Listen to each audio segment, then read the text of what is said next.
Assalamualaikum warahmatullahi wabarakatuh. Selamat datang di channel Sudut Ilmu.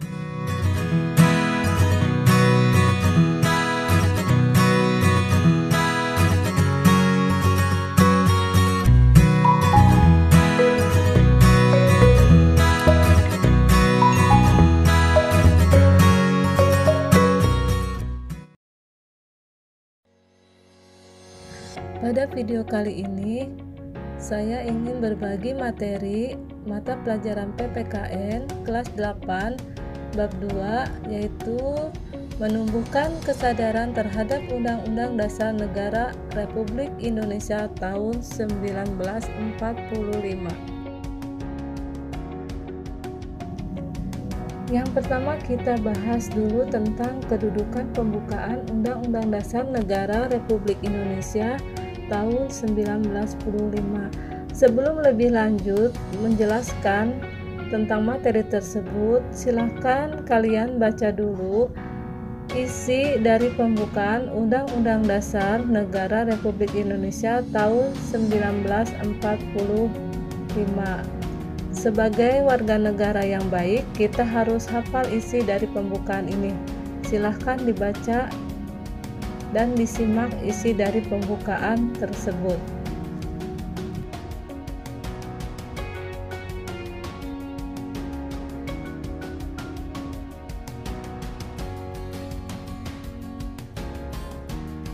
Nah, setelah kalian membaca isi pembukaan Undang-Undang Dasar Negara tersebut, mari kita mulai merangkum materinya.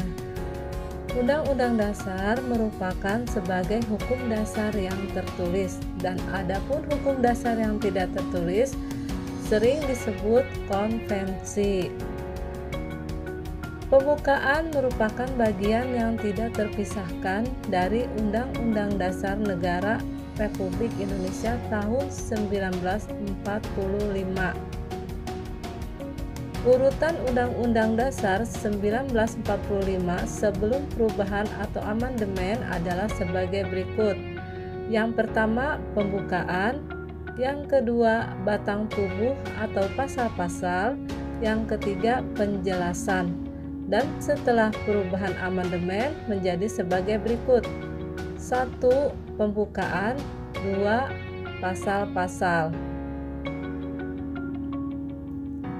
Ketentuan tentang sistematika Undang-Undang Dasar Negara Republik Indonesia tahun 1945 ditegaskan dalam pasal 2 aturan tambahan, yaitu dengan ditetapkannya perubahan setelah diamandemen Undang-Undang Dasar ini. Undang-Undang Dasar Negara Republik Indonesia tahun 1945 terdiri atas pembukaan dan pasal-pasal. Pembahasan berikutnya yaitu yang kedua, mengenai pembukaan memuat pokok kaidah negara yang fundamental. Pembukaan memiliki kedudukan yang lebih tinggi daripada pasal-pasal karena pembukaan merupakan pokok kaidah negara yang fundamental. Pokok kaidah fundamental yang terdapat dalam pembukaan Undang-Undang Dasar 1945 antara lain yaitu pokok-pokok pikiran yang diciptakan dan diwujudkan dalam pasal-pasal Undang-Undang Dasar, lalu pengakuan kemerdekaan hak segala bangsa, selanjutnya cita-cita nasional, pernyataan kemerdekaan, tujuan negara, kedaulatan rakyat, dan yang terakhir dasar negara Pancasila.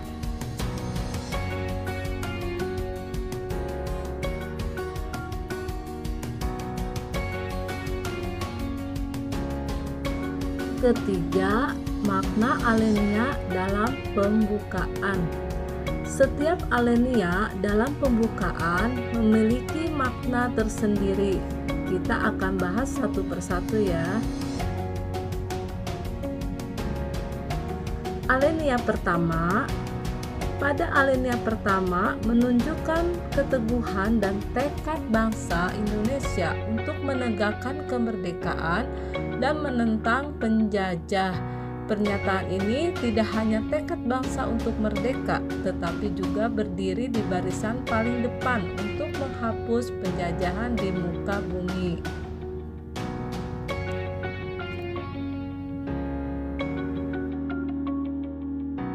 Alinea kedua.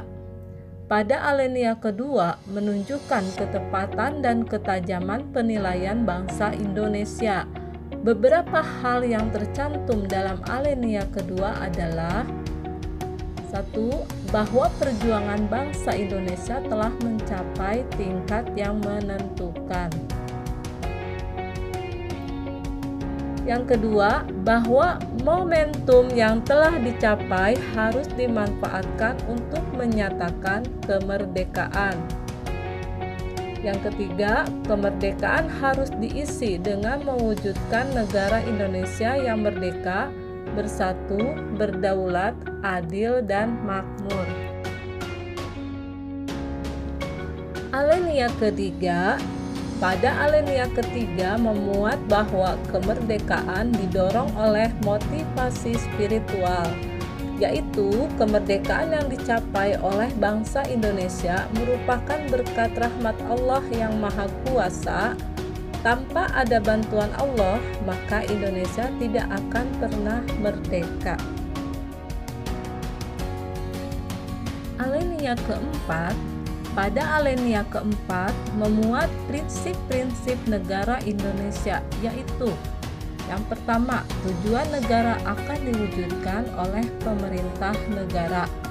Yang kedua, ketentuan diadakannya Undang-Undang Dasar. Yang ketiga, bentuk negara, yaitu bentuk republik yang berkedaulatan rakyat. Yang keempat, dasar negara, yaitu Pancasila.